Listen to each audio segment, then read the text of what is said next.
High, আমি সুজিত চক্রবর্তী। আমি একজন যোগা থেরাপিস্ট। আজকে আমার স্টুডেন্ট একটা এক্সারসাইজ করে দেখাবে। জেনারেলি আমরা অনেক সময় কি হয়, স্পাইনের উপরে প্রেশার দেওয়া, কোনো রকম ধরুন কাজের ক্ষেত্রে অনেকক্ষণ বসে আছেন, ল্যাপটপে কাজ করছেন, অথবা এমন কিছু কাজ করছেন যাতে অনেকক্ষণ বসে থাকা স্পাইনের মুভমেন্টটা কম হচ্ছে। তখন কি হয়, আমাদের স্পাইন লাগোয়া মাসেলসগুলোতে রক্ত সঞ্চালন কমতে থাকে এবং পেইন হয়। তো আমাদের এখানে যোগা সেন্টারে আমরা একটা রোপের অ্যারেঞ্জ করেছি। এই রোপের উপরে আমার এক স্টুডেন্ট এই এক্সারসাইজটা করে দেখাবে, যেটা করলে পরে কিন্তু আপনাদের স্পাইনের এই সমস্যাগুলো থেকে বা ছোটোখাটো পেইন থেকে, লাম্বার স্পন্ডালাইটিস থেকে, লো ব্যাক পেন থেকে শুরু করে সার্ভাইকাল স্পন্ডালাইটিস, যে কোনো ধরনের পেইনটা কিন্তু আপনাদের কমে যাবে।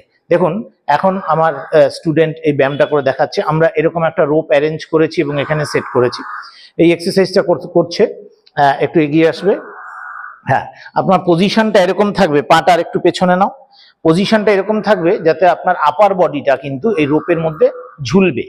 হ্যাঁ, তো দেখুন পায়ের দিকটা একটু ইনসাইডে রয়েছে, আপারটা কিন্তু ও দড়ির মধ্যে সাপোর্ট রেখে ঝুলিয়ে রেখেছে। এবারে হাতটা মাথার পেছনে নাও। হ্যাঁ, এবার ধীরে ধীরে দেখুন কোমর পোর্শনটাকে এইভাবে করে ও বেন্ড করছে, টোয়ের ওপর উঠবে, এইভাবে করে স্ট্রেচ, ফ্রন্টে যাচ্ছে, আবার ব্যাকে এসো।